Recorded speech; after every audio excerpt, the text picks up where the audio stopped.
Assalamualaikum warahmatullahi wabarakatuh.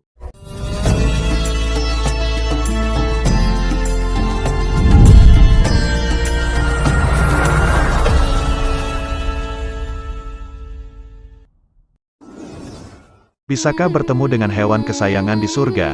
Sebagai umat Islam kita dituntut untuk melakukan kebaikan kepada kesemua makhluk. Ia merangkumi berbuat baik kepada manusia sama ada orang Islam atau bukan Islam.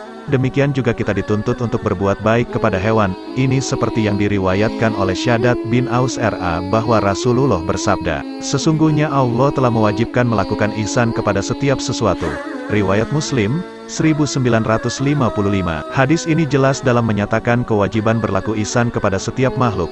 Kata Syekh Abdel Al-Rahman bin Nasir Al-Sa'di, maka termasuk salah satu perbuatan ihsan kepada semua kategori manusia, dan juga kepada hewan-hewan, sehingga kan pada saat ingin menyembelih hewan juga dituntut untuk berlaku ihsan. Dalam kitab Bajah Qulub Al-Abrar, Al-Sa'di, 1/127. Justru jika kita menyatakan bahwa hukum berbuat ihsan dengan hewan adalah wajib, maka menyakiti dan berbuat kezaliman terhadap hewan-hewan tanpa dibenarkan oleh syarak adalah haram hukumnya. Bahkan pengabaian dalam hal ini dapat menyebabkan seseorang ditempatkan ke dalam neraka. Apa sih itu ihsan? Ihsan adalah berbuat baik, merupakan perbuatan seseorang dalam melakukan perbuatan yang ma'ruf dan menahan diri dari dosa.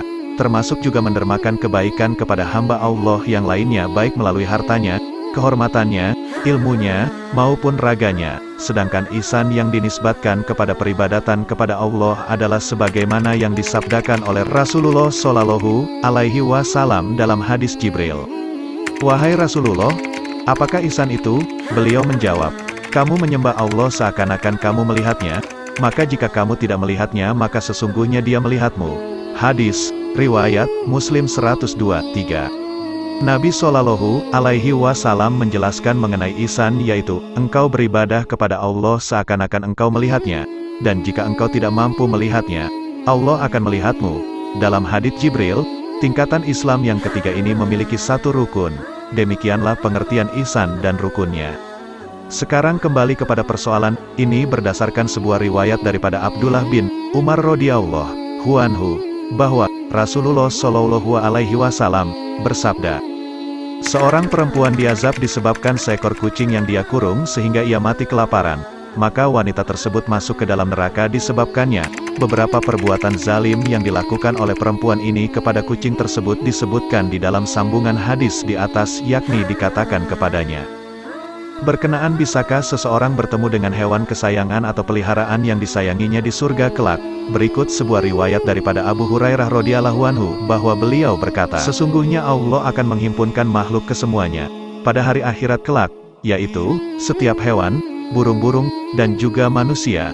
Lalu Allah berkata kepada hewan-hewan dan juga burung, jadilah kamu tanah." Lihat tafsir Al-Tabari 24/181. Ini menunjukkan keadaan hewan di akhirat kelak tidaklah sama dengan keadaan umat manusia. Dari sudut amalan mereka tidak akan dihitung pada kebaikan dan keburukannya. Begitu juga mereka tidak dimasukkan ke dalam surga-surga Allah seperti golongan manusia yang bertakwa. Sebaliknya, kesemua hewan akan menjadi debu tanah pada hari akhirat kelak. Meskipun begitu, seperti yang kita ketahui bahwa para penghuni surga menjanjikan begitu banyak kebaikan dan kenikmatan yang tidak termasuk banyak. Ini disebutkan di dalam firman-Nya Allah Subhanahu wa Ta'ala, buat mereka, para penghuni surga, apa saja yang mereka inginkan dan di sisi kami ada penambahan. Nikmat, Surah Qaf 35. Imam Ibn Jarir Al-Tabari dalam tafsiran beliau ke atas ayat ini berkata, bagi golongan mereka ini yang bertakwa apa sahaja yang mereka mahukan di dalam surga, yang mana telah disediakan kepada mereka apa sahaja yang jiwa mereka mahukan serta keindahan-keindahan buat pemandangan mereka. Dalam kitab Al-Jami Al-Bayan, Ibn Jarir Al-Tabari, 22/367. Demikian firman-Nya Allah Subhanahu wa Ta'ala, buat mereka, para penghuni surga, buah-buahan di dalam surga dan buat mereka apa sahaja yang mereka minta. Qs. Yasin, 57. Kata Imam Al-Bagawi, dalam kitab Tafsir Al-Bagawi, 7/22, bagi mereka, para penghuni surga, itu apa sahaja yang mereka cita-citakan dan juga apa sahaja yang mereka mahukan.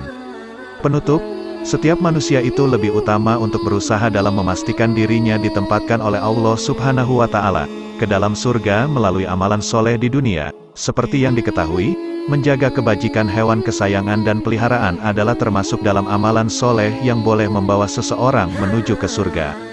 Inilah yang Allah Subhanahu wa Ta'ala firmankan dengan katanya, di dalamnya, surga, terdapat perkara-perkara yang menjadi syahwat, kehendak kepada jiwa dan juga perkara-perkara yang melazatkan pemandangan mata. Quran Surah Al-Zuhur 71.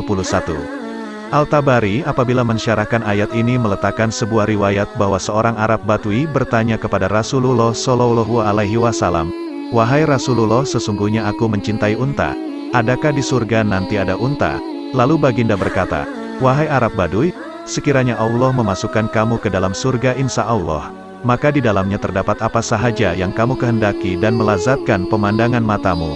Kitab Tafsir Al-Tabari, Ibn Jarir, 2/641. Wallahu a'lam bishawab.